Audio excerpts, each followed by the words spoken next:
She wasn't a biker, nor was she part of the club.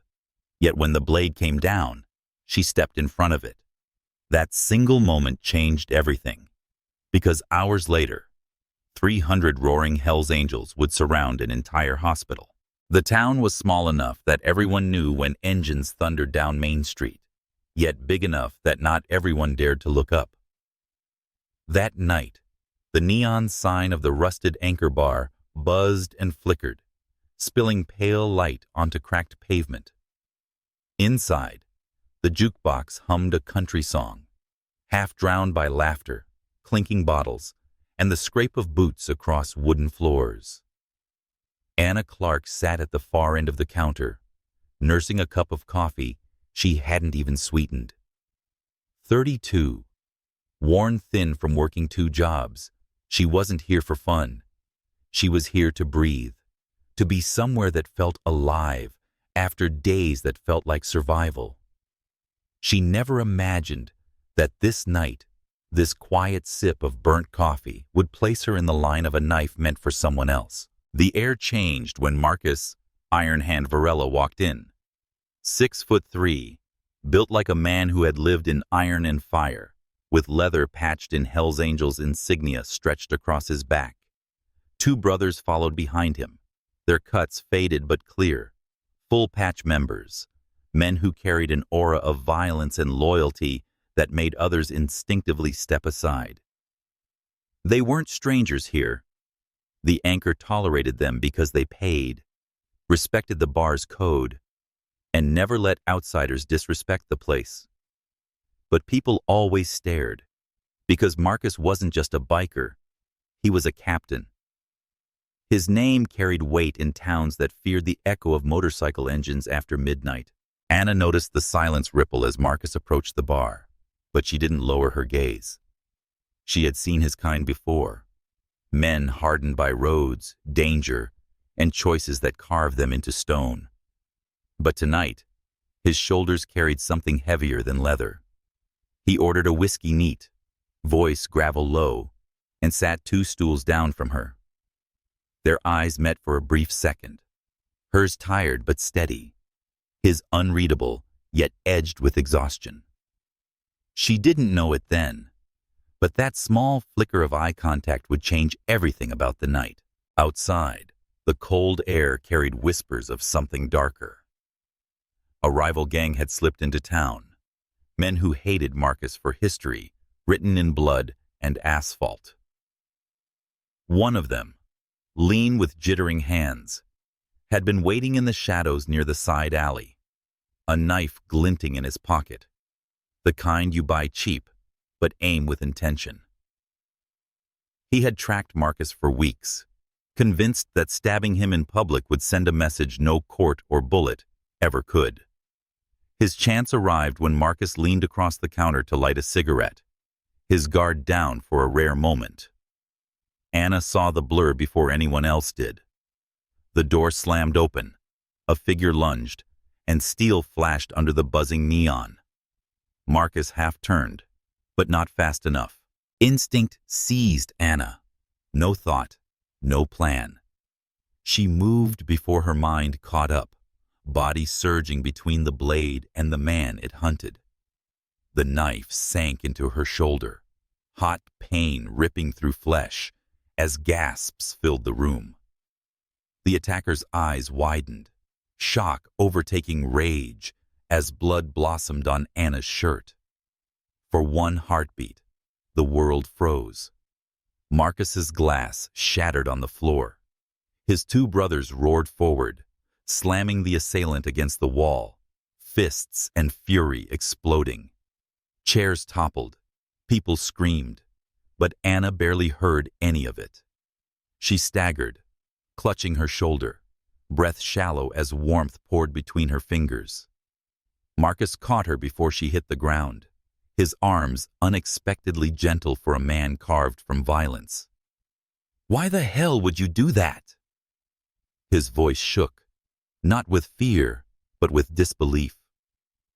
She blinked up at him, lips pale, whispering, "Because he was aiming at you. And there was a boy standing behind you too." Her eyes flickered toward a child cowering near a booth, frozen in terror. Marcus followed her gaze, realization dawning that she hadn't just stepped in for him. She'd shielded innocence caught in crossfire. Sirens wailed in the distance, neon mixing with red and blue lights as someone screamed for an ambulance. Marcus barked orders, his men pinning the would-be killer face first to the floor, boots grinding against wrists. But his focus never left Anna. Her skin turned clammy, her breaths shorter, yet her jaw clenched in stubborn defiance, as if pain would not have the last word. He pressed his hand against her wound, leather gloves soaking in blood. For a man who had survived street wars and ambushes, nothing unsettled him like the sight of a stranger bleeding for him. The paramedics arrived, voices clipped and urgent. They tried to push Marcus aside, but his glare alone froze them long enough for him to growl, "Keep her alive." They lifted Anna onto a stretcher, tubes and pressure pads clumsy against the slick of blood as the gurney wheeled toward the waiting ambulance. Marcus followed like a shadow, his Harley abandoned outside without a thought. He had seen death before, too much of it, but the idea that this woman might die because of him twisted something deep in his chest he didn't want to name. Engines rumbled as more bikers arrived, drawn by the scent of chaos and brotherhood. They circled the bar, their headlights cutting through the night as the ambulance doors slammed shut. Marcus climbed onto his bike, ignoring police shouting for him to stop, and roared after the flashing lights. Beside him, half a dozen brothers followed, a thunderous escort of steel and loyalty chasing the fragile beat of one woman's heart. Anna slipped into unconsciousness, unaware that the knife meant for a captain had lit a fuse that would soon bring 300 bikers to the doors of a hospital. The ambulance tore through the night, sirens slicing the silence, as if time itself could be rushed. Inside, Anna lay pale against white sheets, every bump in the road sending waves of fire through her body. Paramedics shouted numbers, their hands moving fast, but blood kept seeping between the pads. Her eyes fluttered, catching fragments of ceiling lights passing above her. Beside the stretcher, Marcus clung to the metal railing, his presence like a storm trying to fit inside a steel box. He wasn't supposed to be there. Paramedics had barked at him to get out, but he had growled back, and no one had dared push harder. His face, lined by years of command and roads survived, was locked on Anna, as if willpower alone could drag her through. "You hold on," he muttered, low enough that only she might hear. "You hold on, or 300 men won't let this town sleep." She wanted to answer, but the oxygen mask pressed tight against her lips left her only with shallow breaths and flickering eyes. Then the ambulance braked hard, doors flew open, and floodlights washed over them as they rolled her into the emergency bay. Hospital staff swarmed, barking instructions, shoving Marcus back. For the first time in years, he stepped without control. The gurney vanished through double doors, leaving him behind with nothing but blood drying on his gloves. In the waiting area, tension thickened fast. Nurses whispered, staring at his cut, the patch that carried both fear and reputation. One security guard reached for his radio, murmuring about calling for police backup. Marcus felt their eyes branding him, not as a man desperate for someone's life, but as a threat. He ignored them, pacing, fists clenching, mind replaying that moment. Anna stepping in front, steel plunging into her shoulder. No reason, no logic. She had no ties to him, no stake in his survival. Yet she had chosen pain when she could have chosen escape. Outside, engines rolled in, first half a dozen, then a dozen more. Chrome gleamed under sodium lamps, exhaust clouds rising like war drums. Word had spread with wildfire speed. Their captain had been targeted, and a woman now bled in his place. Brothers from nearby chapters poured into the lot, boots crunching gravel, leather vests carrying patches heavy with history. They didn't shout, didn't rage. They stood, a wall of silence around the hospital, engines idling low, making the ground tremble. Nurses glanced nervously at the windows, the sight of patch jackets multiplying by the minute, like a storm swelling on the horizon. Marcus stepped outside. One of his oldest lieutenants, Rocco, met him halfway, scarred face, hands tattooed with years of stories. Rocco asked the only question that mattered. "She alive?" "They've got her in surgery," Marcus said, voice hard. "She's bleeding bad." Rocco's jaw set. "Then this hospital belongs to her until she walks out." It wasn't a threat, it was a promise. Police cruisers arrived next, lights flashing, officers stepping out with hands near their holsters, but they didn't advance. They saw the line of bikers, 2 rows deep now, helmets off, eyes unblinking, every stance radiating a vow unspoken. It wasn't chaos. It was discipline, the kind built not by laws, but by loyalty. The officers muttered into radios, unsure whether to treat it as a protest or the prelude to war. Inside, Marcus pushed his way back to the desk. The attending nurse, hands trembling, said they needed blood. Rare type, supplies low. He rolled up his sleeve instantly, veins bulging from years of work and war.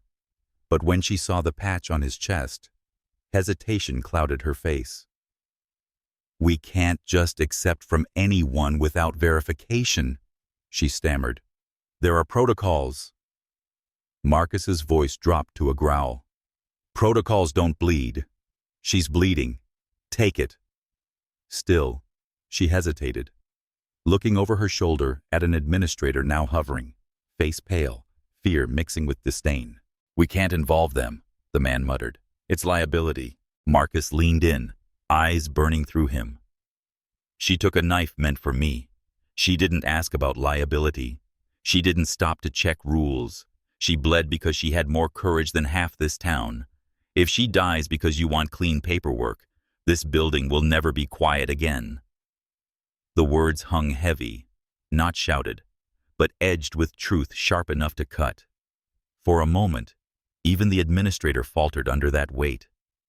Marcus stood like a storm tethered by thin rope, barely holding back fury, but beneath it was desperation, as raw as the blood still drying on his hands.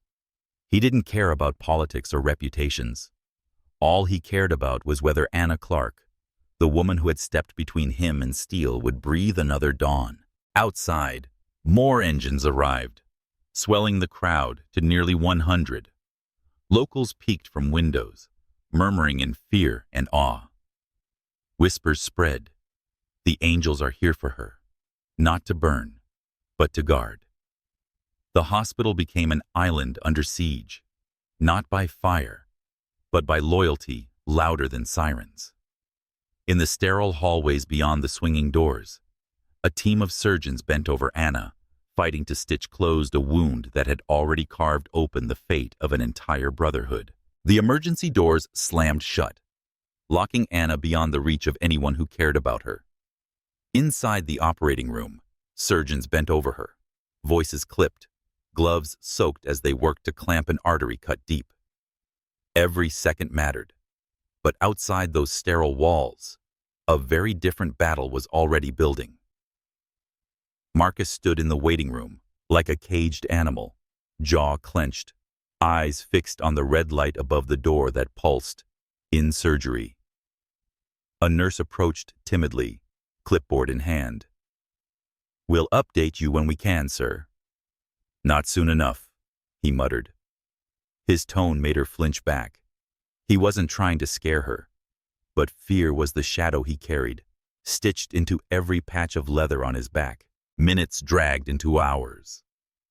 The fluorescent lights buzzed overhead, their cold glow mocking the heat boiling in Marcus's chest. Every time the door cracked open and a nurse hurried through, his hopes jerked, only to be dashed by their silence. Meanwhile, the waiting area filled with more uniforms. Not bikers this time, but police, standing stiff along the walls, hands resting near weapons. They weren't here to comfort anyone. They were here because 100 Hell's Angels outside had made this hospital the most volatile square of real estate in the county. An administrator finally stepped forward, his tie too tight, his glasses fogged with nerves. "Mr. Varela," he said, voice carefully measured, "we need to speak about the situation outside." Marcus's eyes cut to him. "The situation is in that room. She's on the table, fighting for her life. Everything else comes second." The man cleared his throat, looking past Marcus toward the doors where murmurs of engines still seeped in like thunder. "Your associates are intimidating staff. Patients are frightened. This is a hospital, not—" "Not what?" Marcus snapped. "Not a battlefield? Because it is one. You think your halls are clean, safe, untouched. But right now, she's bleeding out because one of your towns let a rival slip a blade in, and she's here in your hands. Don't lecture me about fear. We live in it. We ride through it. She bled in it." The administrator faltered, but before he could speak again, 2 security guards stepped closer, their posture screaming. They'd been told to push Marcus out. One even reached toward his shoulder. He didn't flinch. His voice dropped instead, low enough to crack bone. "Touch me, and 300 men outside will hear about it before you take your next breath." Silence followed, thick as smoke. The guards froze, glancing to the administrator, who suddenly found courage leaking from him like air from a punctured tire. We simply need order," he stammered. "You want order?" Marcus leaned closer, eyes like steel under pressure. "Order is simple. Keep her alive. That's the only order that matters." Meanwhile, Anna drifted somewhere between darkness and light. Her world was flashes of cold instruments, a surgeon's calm voice calling for suction, a machine beeping faster than her own heartbeat. She couldn't speak, couldn't move.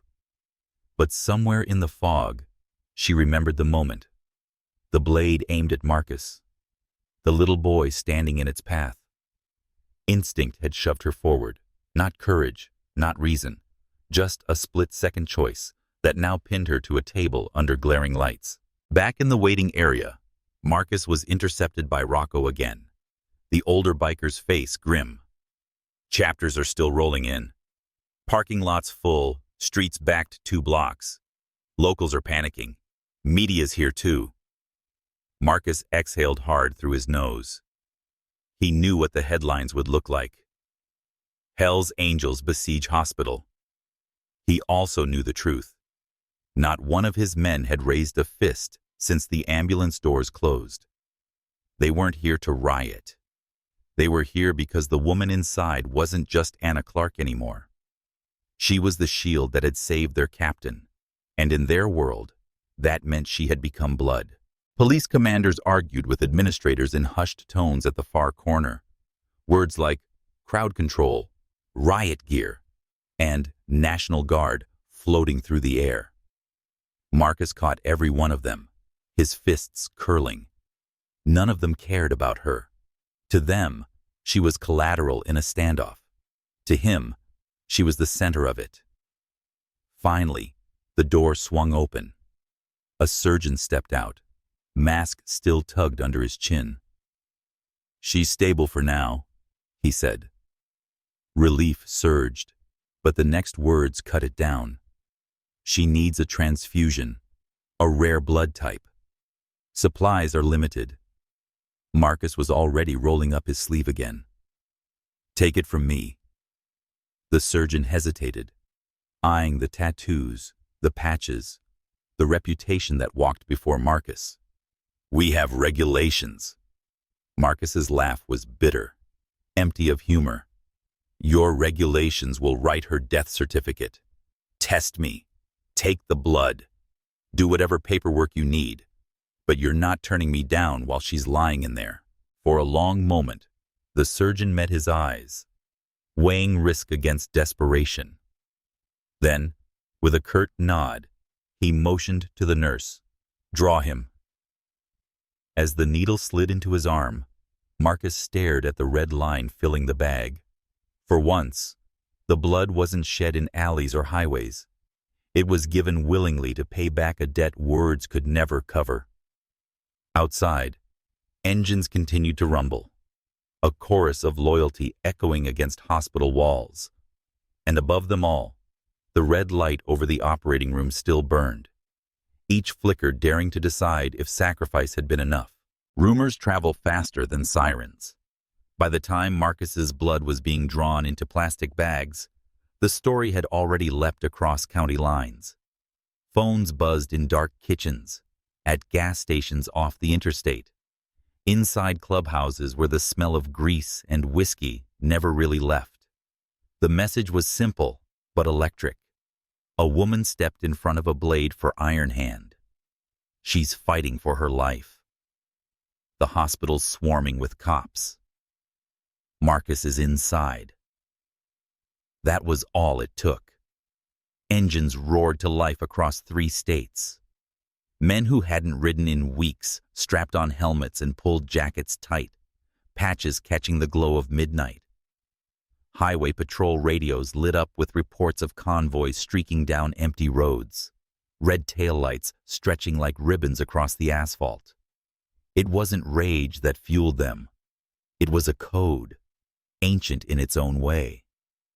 Someone had bled for one of theirs. That meant she was now one of theirs, whether she knew it or not. Back at the hospital, the parking lot swelled like a tide no one could stop. First 100 bikes, then 200. By dawn, nearly 300 Harleys, choppers, and cruisers crowded every inch of pavement, engines idling low and steady, the ground vibrating like a heartbeat that belonged to something larger than men. Locals peered from windows, frightened and fascinated. Reporters shoved microphones toward the police barricades, cameras catching the sight of patch after patch. Hells Angels, California, Nevada, Arizona, Colorado. The air smelled of exhaust, leather, and unspoken promise. Police commanders braced for violence. To them, it looked like a siege. But no windows broke, no fists flew. Instead, the bikers stood in silence, arms crossed, eyes fixed on the building, as if their presence alone could shield the woman lying inside. That silence unnerved officials more than shouting ever could. It wasn't the chaos of a mob. It was the discipline of men who knew exactly what they were willing to do if pushed. Inside the ICU, Anna drifted between nightmares and half-waking flashes. Machines beeped steady rhythms. Tubes tugged at her skin. Every so often, she opened her eyes, but the world blurred into white coats and shadows she couldn't place. Somewhere in the haze, she remembered why she was here. The knife, the man lunging, Marcus's broad back turned, but most of all, the boy, a child no older than 10, frozen near a booth when the attack erupted. If she hadn't moved, the blade would have sliced through him after Marcus. That image burned even through the morphine fog. Wide eyes, terror, innocence that had no place in a war of men. She whispered something once, words barely audible behind the oxygen mask. A nurse leaned close, straining to hear. The boy was safe. Anna's eyes fluttered shut again before the answer came. Marcus heard about it later from the nurse. It struck him deeper than any blade ever had. She hadn't been thinking about him at all. She had thrown herself forward because of a child who would never even know her name. That kind of instinct, the raw refusal to let innocence bleed, was something he thought the world had forgotten. By mid-morning, Rival gangs caught wind of the gathering. In dimly lit basements, men muttered about opportunity. 300 angels at one hospital, sitting ducks. Weapons were checked, maps unfolded, but fear lingered in their eyes. Even their hatred balked at the idea of charging against that many engines lined up shoulder to shoulder. Whispers grew instead. Maybe wait. Maybe let the cops do the job. Journalists spun their own stories. Headlines drafted on laptops read, "Biker Army Surrounds Hospital. Town Under Siege by Hell's Angels." None of them captured the truth, that the men outside weren't holding the hospital hostage, but guarding it. That the roar waiting in silence wasn't for destruction, but for one woman's chance at life. From the second-floor window, Marcus finally allowed himself to look. 300 men below, still as statues, waiting for his word. He had led them into fights, into territory disputes, into chaos that painted roads red. But this was different. This wasn't about power or revenge.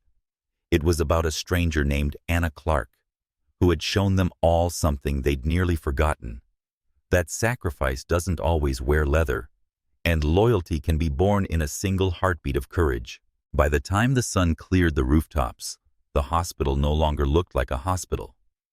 It looked like a fortress under guard, ringed by 300 motorcycles that lined every curb, their chrome gleaming in the early light. Engines rumbled in rhythm, never quite shutting off, as if the machines themselves refused to let silence fall. Police lights strobed red and blue at the barricades, their hum competing with the low thunder of exhaust pipes. Inside, administrators wrung their hands, pacing offices that suddenly felt too small. Doctors muttered about being trapped between medical duty and political fear. Patients peered nervously through blinds, expecting violence to erupt at any moment. But outside, the scene held steady. Not with the chaos of a riot, but with the eerie discipline of men who understood loyalty better than law. Marcus stood at the main entrance, arms folded, leather cut draped heavy over his shoulders.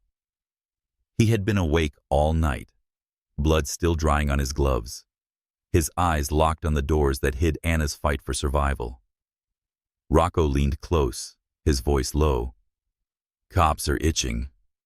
One wrong move, they'll storm us." Marcus shook his head. "Then we don't give them that move. Not today." He stepped forward, his boots striking pavement loud enough to silence a few murmurs in the crowd. Cameras clicked. Reporters shoved mics forward, their questions firing like bullets. "Is this a takeover? What are your demands? Why surround a hospital?" Marcus let them all hang unanswered until the crowd grew restless. Then his voice cut through the morning air, steady, sharp, amplified not by a microphone, but by the weight of conviction. "We're not here to fight.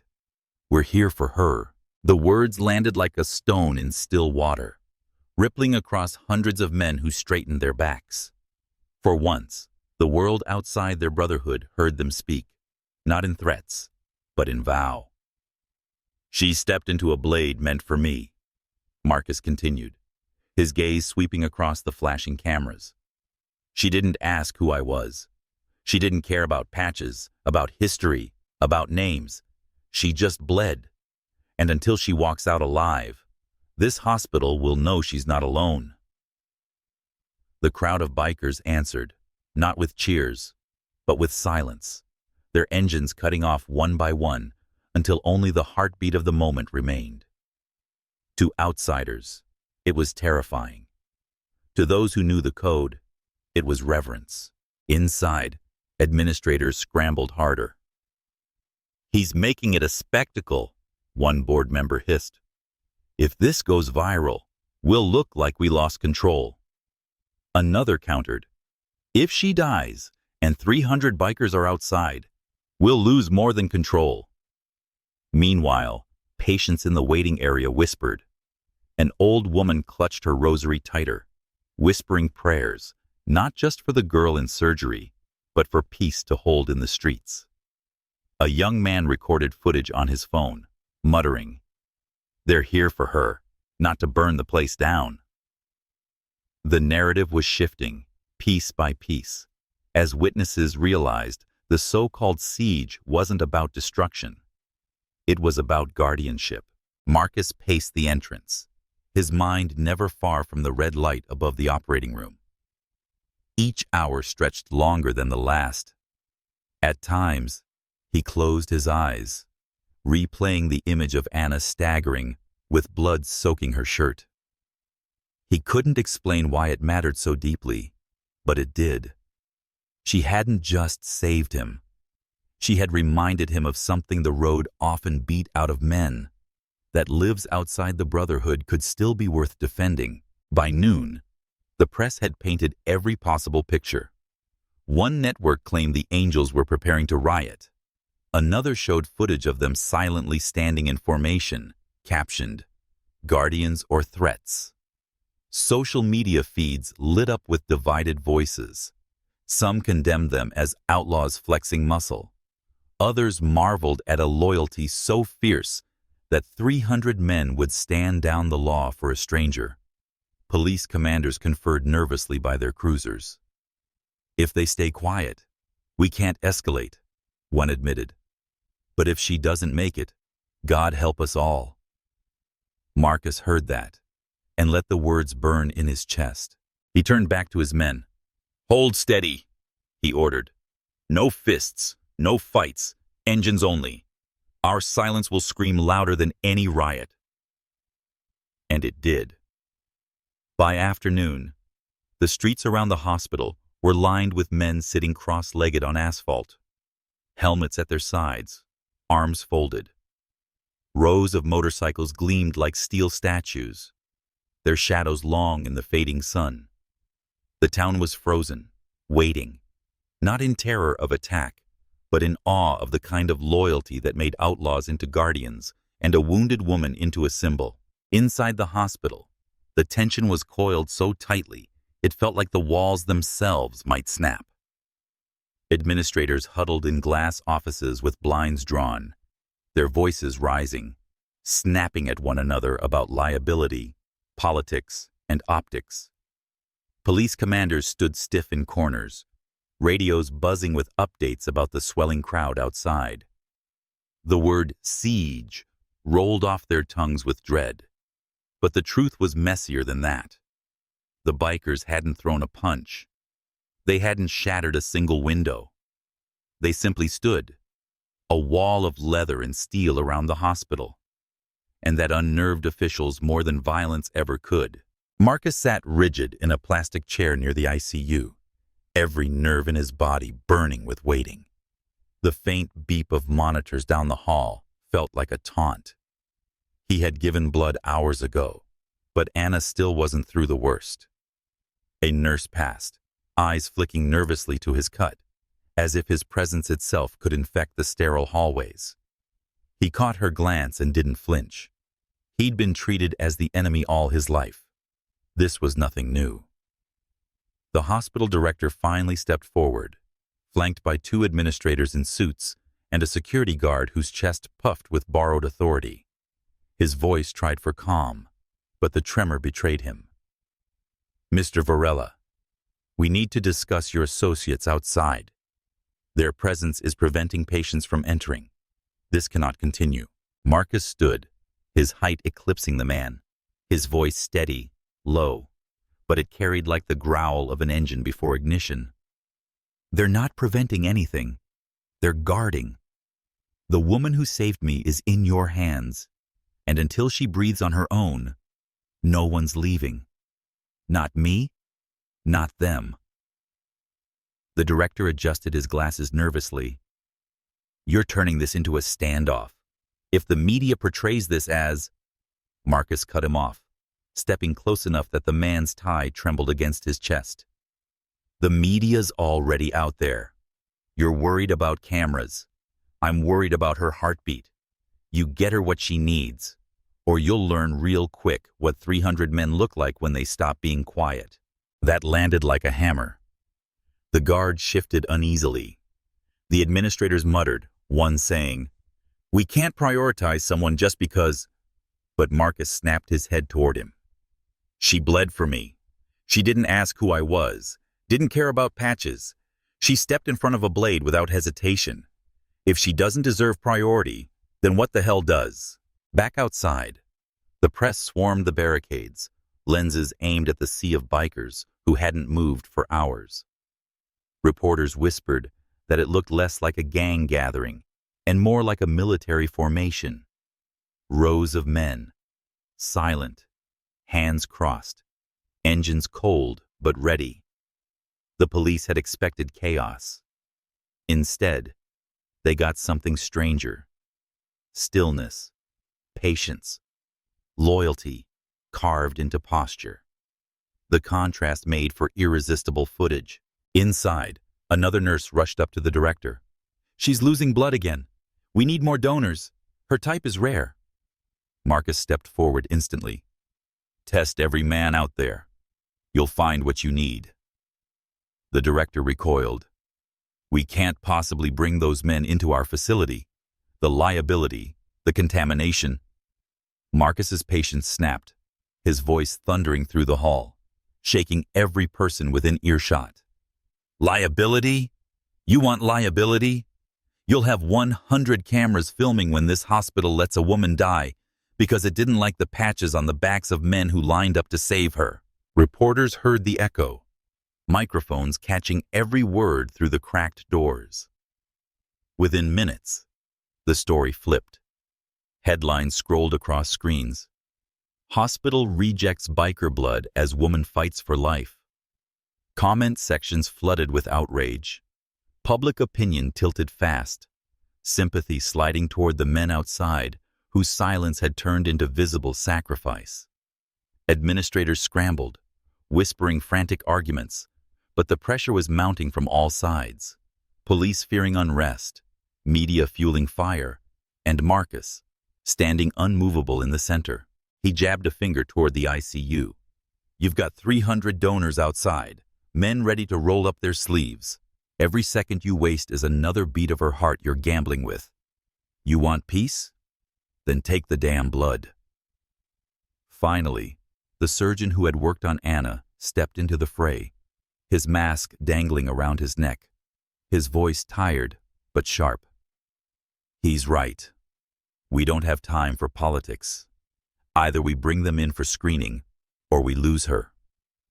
The director sagged, defeated by the weight of reality. "Fine," he muttered. "Start with a handful." Marcus leaned closer, eyes hard. "Start with all of them. She's not dying because of your fear."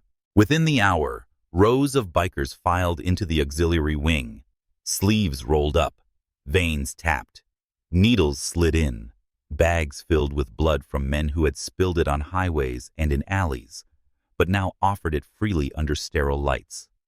Reporters filmed the sight of patched jackets lined along hospital corridors, their faces grim but steady. One of them muttered, "Never thought we'd bleed for something this clean." Outside, the engines remained quiet, but the story was roaring louder than ever. A brotherhood once branded as outlaws had become a shield, forcing a system to confront its own prejudice. And at the center of it all lay Anna Clark, her life hanging by a thread stitched from courage, loyalty, and the stubborn refusal of 300 men to let her fade into silence. The red light above the ICU door flickered like a warning beacon. Hours had passed since Anna was wheeled in, but Marcus hadn't moved far from that spot. He leaned against the wall, arms crossed, but his stillness was deceptive. Inside, he was a storm. Nurses slipped in and out, their faces pale, their silence heavy. Each time he asked, they only muttered, "She's holding on for now." It wasn't enough. Finally, the surgeon burst through the doors, his gown splattered, mask tugged low. "She's crashing," he snapped at the staff. "We need more blood now." Marcus pushed forward instantly. Then take it from me again. Take it from anyone out there. We've got hundreds waiting. The surgeon's eyes darted toward the administrators clustered nearby. Their hesitation was obvious, their fear of optics outweighing their fear of death. We can't just... One began, but Marcus cut him off with a roar that filled the hallway. She's dying while you argue about paperwork. His voice cracked like a whip, and the bikers lined along the corridor surged to their feet, boots thundering against tile, leather creaking. Suddenly, the sterile hospital felt like the floor of a courthouse about to be overrun. Security rushed in, hands on radios, but Marcus shoved past them. He slammed his palms on the counter, leaning across the administrators. Listen to me, he growled, every syllable a nail hammered into steel. If she flatlines because you're afraid of the men outside, this hospital won't just answer to me. It'll answer to every engine shaking this town right now. A nurse shouted from inside the ICU. We're losing her! The hallway froze, alarms wailing faintly through the closed doors. Marcus spun to face his men, his voice hoarse but commanding. Line up. Every man with blood left in his veins. Line up and don't stop until she breathes. The response was instant. Boots pounded the floor as dozens of bikers stepped forward, rolling up sleeves, tattoos stark against pale skin. Nurses scrambled, wheeling carts of equipment, vials rattling as they prepared to screen blood as fast as hands could move. Bags filled, one after another. Red rivers offered without question. For once, the angels bled, not in violence, but in service. The media outside caught it all. Cameras flashed as bikers walked into the hospital in lines, their leather patch jackets a shocking contrast to sterile corridors. Anchors whispered into microphones. The angels are donating. They're saving her. The narrative flipped in real time, the siege turning into a rescue. Inside, the first compatible match was rushed into the ICU. Nurses hooked up the line, crimson flowing into Anna's fragile veins. The surgeon barked for suction, for pressure, for steady hands. Minutes stretched into eternities. Marcus stood at the glass, watching through a blur of reflections, fists clenched so tight, his knuckles whitened under tattoos. Then, beep, stronger this time. The flat rhythm that had terrified every ear in the room found its beat again. The surgeon exhaled sharply, relief spilling across his face. She's stabilizing, he muttered. Marcus sagged against the wall, sweat sliding down his temple. For the first time since the knife flashed, he allowed himself to breathe. Behind him, bikers waited, arms bandaged, faces grim but proud. They didn't cheer. They didn't need to. Their silence was heavier than any victory cry. The administrators tried to save face, stammering about exceptional circumstances and temporary permissions. But no one was listening. Not the nurses, not the police, not the bikers who had just filled half the hospital's blood banks with their veins. The truth had already taken hold, carried by cameras and whispers alike. A woman who wasn't one of them had thrown herself into the fire, and in return, the angels had bled until she was pulled back from the edge. As the alarms inside faded, Marcus pressed his palm flat against the glass, his voice low, almost reverent. You don't even know it, Anna, but you just reminded the world who we are. The first thing Anna heard when she surfaced from the fog was the steady beep of a machine. It was faint, almost like a metronome in the distance, but it tethered her back to the world. Her eyelids felt heavy, her throat raw, but she forced them open. Sterile white light stung her eyes. For a moment, she didn't know where she was, or even who she was. Then the pain in her shoulder flared, sharp and hot, and memory crashed back. The knife, the bar, Marcus, and that boy in the corner who would have taken the blade if she hadn't moved. She tried to speak, but her lips cracked, voice only a rasp. A nurse leaned over quickly, placing a hand on her arm. "Easy. You're safe. You made it." Safe. The word almost felt unreal. She blinked, the fog clearing bit by bit until she saw the figure standing at the corner of the room. Marcus, arms folded, back against the wall, watching her like a sentry who hadn't moved in days. His leather vest was still stained with her blood, his face carved with sleepless hours. When their eyes met, his stony expression softened just enough to reveal the storm beneath. "You woke up," he said, voice low and gravelly. Anna swallowed, her throat burning. "The boy?" Marcus pushed off the wall, stepping closer. He crouched by her bed, eyes steady on hers. "He's fine. Not a scratch." Relief washed through her, heavier than any drug in her veins. She closed her eyes, exhaling.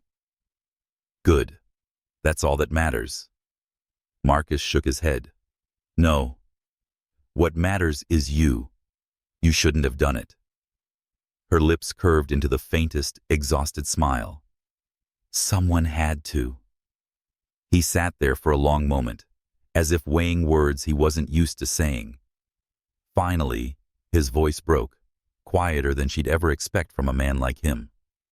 "You didn't owe me a damn thing, but now 300 men outside owe you everything." She blinked at him, not sure she heard right. 300? Bikers from 6 states. Hospital's been surrounded since the minute you were brought in. They gave blood, sat in silence, stood down the cops. All for you. Tears pricked her eyes, though she didn't understand why. She wasn't one of them. She didn't wear a patch, didn't live their roads. She was just a woman who had moved without thinking. "Why?" she whispered. Marcus leaned back, his gaze unflinching. "Because you reminded us. Reminded me. That loyalty ain't a word you print on leather. It's what you do when it costs the most. You didn't ask who I was. You didn't care. You just stepped in. That's what family is. And now you're ours, whether you wanted it or not." Outside her window, the murmur of engines rolled like thunder trapped in the streets. She turned her head weakly, catching the sight of rows of men through the glass, standing silent guard. No fists raised, no chaos, just presence, just loyalty. News cameras swarmed the sidewalks, reporters speaking in hushed awe, their narratives shifting from fear to astonishment. In a stunning turn, one anchor said live, "The Hells Angels have transformed what began as a tense standoff into an unprecedented show of solidarity. 300 bikers have donated blood and stood in silent vigil for a woman who shielded their captain from an attack. They call her family now." The footage spread faster than wildfire. Images of patched men rolling up sleeves, of Marcus walking hospital halls like a commander in unfamiliar territory, of Anna's face, pale but alive under the glare of ICU lights. Public opinion tilted overnight. Some still muttered outlaw. Others, for the first time, whispered the word honor. Back inside, Anna's voice cracked as she whispered, "I didn't do it for you." Marcus tilted his head, one eyebrow raised, but not offended. "No? I saw the boy behind you. He would have—" Her breath hitched, but she forced the words. "I couldn't let him take it." For a heartbeat, Marcus just stared. Then, slowly, he exhaled, a strange mix of disbelief and respect in his eyes. "So you didn't just save me. You saved him, a kid who never would have walked out of that bar. She nodded weakly. That's why I moved. Marcus sat back, running a hand over his beard, his eyes distant. Finally, he looked at her again, voice steady but reverent. That's even more than I thought. You bled for 2 lives that weren't yours, and that's why 300 men are standing outside right now, making sure you get to keep yours. Anna's eyes closed again, exhausted, but a single tear slid down her cheek. She hadn't thought herself brave, only desperate in a split second. But now the weight of what it had set in motion pressed down on her chest, heavier than the pain in her shoulder. She didn't just save a boy or a captain. She had awakened something bigger than herself, something roaring and silent at the same time, echoing in every idle engine outside. Dawn crept across the horizon, spilling gold over chrome and leather. The hospital, which had looked like a fortress through the night, softened in the light. 300 bikes gleamed in rows, dew catching on polished steel, engines silent now, but ready, always ready. Inside, Anna sat propped up in bed, shoulder-bound in thick dressings, face pale but alive. Every beep of the monitor behind her felt steadier, more confident. She had survived against every odd stacked against her. She was still here. Marcus entered the room without ceremony, as if doors had no authority over him. He carried a paper cup of bitter coffee, but placed it down untouched, his eyes staying on her. For once, there was something close to relief in them, though it wore itself like an ill-fitting jacket. You made it through the night, he said. Anna gave him a faint smile. So did you. He huffed, something almost like a laugh. Barely. Haven't closed my eyes once, but I wasn't about to until I knew you'd keep breathing. Silence settled, heavy but not uncomfortable. Outside, the low murmur of voices drifted up. Bikers gathered, waiting for word, waiting for her. She shifted slightly, wincing at the pain, then asked, "They're still out there?" Marcus nodded. Every last one. Haven't moved, haven't broken, just waiting for you. Her brow furrowed. Why? I'm not one of you. He leaned closer, his tone grave, absolute. You are now. You don't get a choice. When you stepped into that knife, you stitched yourself into us. We bleed for our own, and you bled first. Anna shook her head softly, overwhelmed by the weight of it. But she saw the truth in his eyes. These weren't men who spoke about loyalty. They lived it, raw and unforgiving. By mid-morning, the doctors declared she was stable enough to be moved to a recovery ward. Nurses wheeled her bed toward the entrance, sunlight spilling brighter through wide glass doors. The plan was simple. Transfer her quietly, avoid attention. But nothing about this moment would ever be quiet. The doors opened, and there they were, rows upon rows of bikers standing shoulder to shoulder, their leather vests patched and worn, helmets tucked under arms. Engines lined both sides of the drive, forming a corridor of chrome and steel. As her bed rolled forward, the silence broke, not with chaos, but with the steady thunder of engines roaring to life, one by one, each note rising like a hymn. People watching from the sidewalks gasped. Reporters lifted cameras, capturing every second. 300 bikers stood in formation, a living wall, heads bowed as she was wheeled through. Not one jeer, not one outburst, just honor, loud in its silence, deafening in its discipline. Anna's eyes widened, tears blurring her vision. She had never seen anything like it. Not soldiers, not parades. This was different. This was outlaws turning reverence into a shield for one woman who hadn't even known their names. Marcus walked beside her bed, hand resting lightly on the rail. When they reached the end of the corridor, he raised his hand, and the engines fell silent, all at once, leaving only the pounding echo in the chest of every witness. He turned to face his men, his voice booming across the lot. She took a knife meant for me. She didn't wear our patch, didn't ride our roads, but she bled for us anyway. That makes her family. From this day forward, she carries our protection. No one touches her. No one forgets her. A murmur of approval swept the crowd, rough voices rumbling like distant thunder. Some men lifted fists, others simply nodded, but all of them stood straighter, as if claiming her with their silence. Anna's throat tightened. She tried to speak, but emotion caught her words. Instead, she whispered to Marcus, low enough only he could hear, "I didn't think anyone would remember me." He shook his head, leaning closer. "You'll be remembered every time an engine starts, every time a road is ridden. You gave us back something the world thought we lost."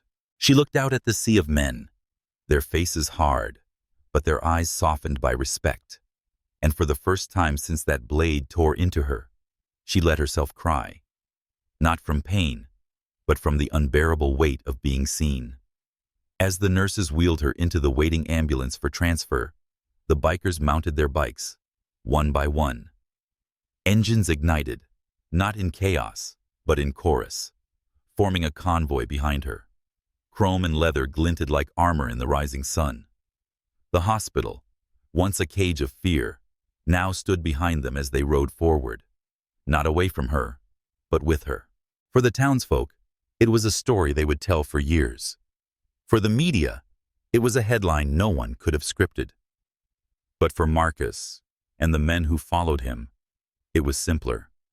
One woman's split-second choice had redrawn the lines of brotherhood. She wasn't just the girl who took a knife. She was the heartbeat of 300 engines, the silent vow that loyalty could still roar louder than fear. And as the convoy thundered down the street, every head turned, every camera rolled.